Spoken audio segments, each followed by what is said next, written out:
Hello there, and you're very welcome to another episode of the South Tip Arts Podcast.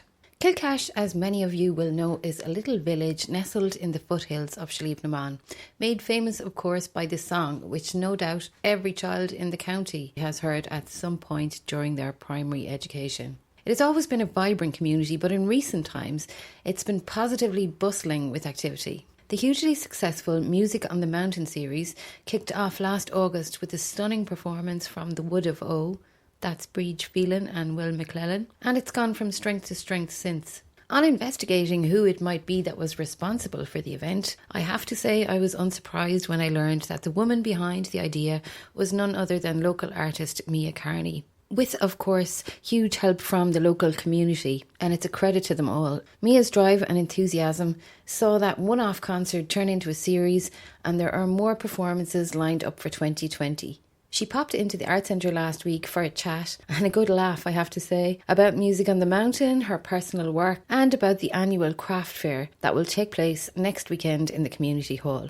The annual Art, Craft and Food Fair kicks off this Friday evening at 8 p.m. There will be an opening with wine, and then on Saturday it runs from 12 to 6 p.m. There'll be a musical interlude by the fantastic Wood of O, as mentioned earlier. That's going to happen at 1:30, and then on Sunday they are open from 10 to 4, and they have the Kilcash School Parents Annual Bake Sale. So it'll be packed full of nibbles, art, craft, ceramics, woodwork, soap, honey, paintings, stained glass and more. And if you are anywhere in the locality, make sure and check that out over the coming weekend.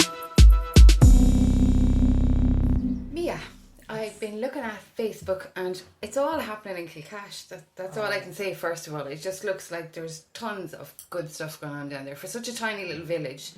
And it seems to me that you're the one at the kind of at the top of the triangle. No, in the centre. I'd never be at the top of it. Or in the middle of the circle. In the middle of the spider's web, sort of. Going, can I do this? And firing out, yeah. No, what happened was that the Music on the Mountain, if that's what you're referring to, that came about because last July, Junction Festival, absolutely love it. Attend as much as I can every year. Love the bit of music, brings life to the town. Mick Flannery, adore him. Seriously, he's just the most. He says you need Prozac after seeing him. That's tough. But to be honest with you, if he was hand feeding me the Prozac, it would be fine, no problem. Yeah, totally. But he's the most amazing musician, and we were in a pub in town listening to him, and you had the noise of glasses, you had people talking, you had people taking selfies, and then on on their phones, and I'm like, what is wrong with you people? You had this gorgeous musician in this town singing his heart and soul with a band this time. Like, thank God he had a band because it was louder. If it had been him on his own, he would have been drowned. And I came away and I was a bit cross. So I woke up the next morning still cross. Like, the gig was fabulous. Like, his music was just stunning, but for the bits you could hear of it. And so I was giving out stink, and Billy, the other half, says to me, he says, well, what are you going to do about it? And I said, organise my own concert.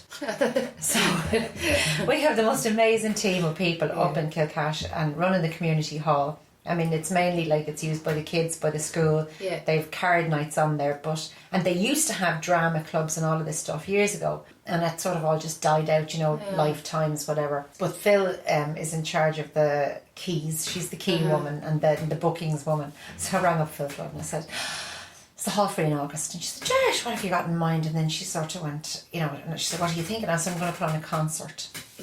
So it was like, okay, fine. Didn't question anything. She never does. She just sort of says yes. So I rang then all these two beautiful musicians, Breege, Phelan and McClellan, the Wood of O. Oh my God. Her voice just reduces me to tears. I know. I'm here on Culture Night, and I was in here for the whole night. And one of the songs... I bet you sang, there was a Joni Mitchell. Was it Joni Mitchell? It wasn't Joni Mitchell. It was one of her own songs. And it's rolling around in my head. The Ragdoll one, is it? The one about Granny Whale. Oh yeah, that is just... Yeah, it's tears. Amazing. Yeah, tears. Absolute. Just brilliant. In my head. Her voice is like... It's like being rubbed in the face by velvet or a brand new paintbrush. And it's like all soft and gorgeous and caressing. So I rang her and I said, what do you think about putting on a concert? And I said, it happens to be the anniversary of Woodstock, August 15th or whatever it was. Oh God, she said yes. Yeah. And I love yes people. I love that. I'll think about it afterwards. I'll say yes now. And that was it. Yeah. So I was thinking, right, Woodstock hippie. And I said, I had a load of fabric left over. I'm a bit obsessed about buying fabric. So Chris at the SVP shop, oh my God, an absolute pet. Yeah. Go into him, Chris, have you got this? Yeah. Chris, I need some old glasses. Yeah. Chris, I need this. And he'll just, you know, it for for you. contribution, he gets everything. He's amazing. Bought a load of old lamps, candlesticks. And we completely redid the hall. It was all tables and chairs, seating, subdued lighting. A tractor O'Reilly from the village. She came up with blackout blinds for the windows because obviously it's August. It was still bright at 8 o'clock, and I wanted the place pitch dark when people came in. I bake gluten-free and vegan because I am both those things. So I mean, people come to my side of the table and eat my food. And so I made cakes, and we had teas, coffees. People brought the wine if they wanted to, and it was magical. For the first note, the first note from Breege's, and it was just, the whole night was fantastic. Martin Murray came up from, he played with the Chieftains and everything. He's really seriously famous musician. He came up for the second half and played, and it was magical. And he had just reformed his band, Shunnock, and which means fox. Nice fiery red foxes, of course. Then anyway, that's another story. But at the end of the night, he was saying, God, I wouldn't mind playing a gig here. And I was thinking this was going to be just a one-off out of sheer bad temper. Yeah. And then I sort of went, well, I rang Phil. So I rang Phil and I said, what do you think about doing it again? Yeah. And she said, well, it was such a good night, let's do it. So I went off to Canada for a month to see my son in September. And from there, thank God for like Facebook. I know people slag it off, but for things like this, it's fantastic. So bombarded, people would be interested. Sold out the tickets straight away. We had Shunnock then in October, and it was just amazing. So that was like folk traditional. 4 guys turned up. They were called, because there were 4 redheads when they first had their band together 40 years ago. So I don't know what the word for silver fox is, but they may need to change their name. But it was the most amazing night. It was fabulous. And on that night then I found out that there used to be a drama club, a drama society many years ago in Kilcash, and I sort of went, God, it'd be lovely to have a drama up here. Now I was lucky enough again at another Junction Festival, I think it was 2 years ago. They absolutely gorgeous. I totally and utterly admire this woman so much. Brilliant. Evil Mahoney. Oh my God, she's just she's so quiet and demure in her presence, but then she goes on stage and you're like, who are you? And she's like, she was Bridget Cleary. So I said to her, like, geez, would you come up to Kilcash and do the play? Oh, she said I would. So we booked the hall, and that was 2 weeks ago, and that was again sold out show, and it was magical, absolutely brilliant. And the fact that Bridget was from up the road, you know, just Mullinholme way or Clooneen, made it even more special. Of course, so at one stage during the play, during the performance, it went so silent, it was eerie. You know, one of those like, oh my God, everybody, it was 80 people, no, 71 people in the room, and there was nothing, not a sound, not even a cough. It was better than mass. It was just it was brilliant. And she had us in the palm of her hand. It was beautiful. So then we had I noticed on the old Facebook, because you see, I'd seen she was that. The reason I asked her was because I saw that she had started touring again the show, and I went, I loved this when I saw it. So that's why we asked her. And now it turns out, I rang her and I said, is there any chance you do drama classes? I mean, the kids in Kilcash and the parents, you will not get better. Those kids are into art, craft. We have Tanya Creed come up and doing pottery in my studio. But we have this beautiful hall with a fantastic stage and gorgeous acoustics. So hopefully we'll get Eva to do some drama. Then we have, then Rory DeLaster, Owen DeLaster, famous artist up around our way. His son Rory is now just, released his first EP, recorded that this year, and he's just fantastic. So I sort of said, Rory, is there any chance you'd throw in an old gig before So this Friday is coming up, So it's going to be brilliant. And then the following week, it's craft fair. Look, as if, I need more work to do because obviously I'm not busy enough. But the art, craft and food fair we've been doing in Kilcash for, oh my goodness, 7 or 8 years. We had a break for a couple of years during the recession. So from 2009, I think, to the last one, and then we started up again in 2013. So since like 2002 till 2009, and then well over, I can't do maths, well over 10 years. Good job I can paint because I can't do numbers. So that's next week, Friday the 13th, which is, forget about the Friday. It's not a scary day. It's not so. No.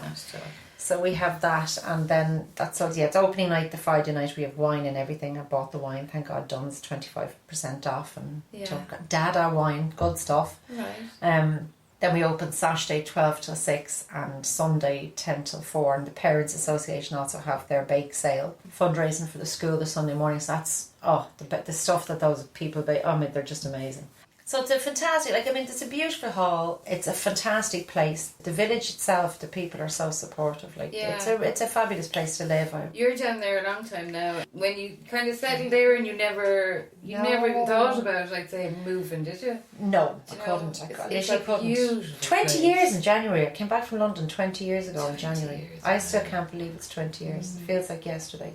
And I remember doing a business course, start your own business I course. know. Oh my God, I remember that. And I got a ticket and I rowed about because I hadn't got the car. I was trying to get the car tax. So I turned up on time for the business thing. So it's on the car tax, so I got a ticket. I argued it and I won, obviously. But yeah, so it's 20 years, and so it's taken me. I've always done something with the village, and like we do the art classes with the kids. But I think it's just so important because. Do you know what? Those halls are in probably every little village in the country, but to see one brought back to life in that way and to be so vibrant and just so much going on in there, it's just brilliant. But it's so important, because if we all don't do it. I watched the other day, I drove over the bridge, one of the schools, I won't say which one, and I saw a pile of young people, and they get such bad press, and it drives me mad. You see these posts up on Facebook. I'd argue with anybody. I think the young people are fantastic, leaning up against the wall, they're looking at their phones. Oh, it kills me. But the kids up in Kilcash, and I don't know what, they just seem to be different. I don't know what it is, but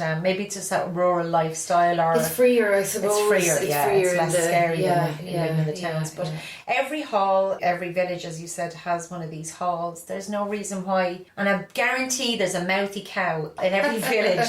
There's somebody who's like, I have a great idea. Yeah. But just do it, I would say. Just do it. If anybody ever wants to give me a shout about organising concerts, I've got next year's more or less booked out. That's amazing. Yeah, I know. 6 months. It seems to have just grown legs. Oh, totally. I wasn't expecting this to happen at all. It's a lot of work, and obviously I don't get paid for it, but I don't, you're not doing it for the money. But to provide a beautiful venue and a gorgeous space for bands to perform, and especially young up and coming bands, to really give it their this is what it's like on a stage in front of people in a darkened room, and not in a pub where you're competing with it's a listening environment. It is very much like Jerry Lawless, because that's his whole thing. It's about listening. It is about listening. So next year now, I'll give you a little hint. They're from Donegal. Blackbird and Crow are coming all the way down from Donegal. Now, if you haven't seen or heard of these guys, she's Janis Joplin on I don't know what. She's on speed. This girl is the quietest, shyest, most demure person you'd meet. She's like Eve. And then they get out and perform, and you're going, who are you? Oh my goodness, this fire. And the amount of talent in this country is outstanding. It's just unbelievable. We've those guys in January. When you get Cedar Town. I've written to him. I did a big fan letter. I was like, oh my God, I love you. It was a bit pathetic. Hopefully he'll see it on the Facebooky. Mick, if you would get to listen to this in Messenger, sometimes there's hidden messages, and I'm in there probably with begging bowl. Oh my God, I was Cleena. Mick Flannery, want to do a podcast? He's just so talented, and to know that he plays the guitar upside down and back to front, and I find that amazing. You look at him going, that's all wrong. What chords are you playing? He's fantastic. So we've Cedar Town, they're another local band. They're amazing. Brilliant. Oh my God, their harmonies just melt you. They're coming in February. Then I've got Tanya Opland and Mike Freeman. They're sort of Inishtig and Alaska. They're coming, big international duo. They're coming in May. Nobody lined up for the summer yet. September, oh my goodness, is Elsa Jean McTaggart. She does this Ava Cassidy tribute. Oh, right, okay. I cried my eyes out, and I was like, I saw the show in Watergate, which is another beautiful venue in Kilkenny, and she's singing and she's doing the video, and there's Ava in the background, and you're going like, change the ending. I don't like the ending of this story. It was beautiful. I cried my eyes out. It was beautiful. And then we've the Wood of O back for November. And Mick Flannery for Christmas would be lovely.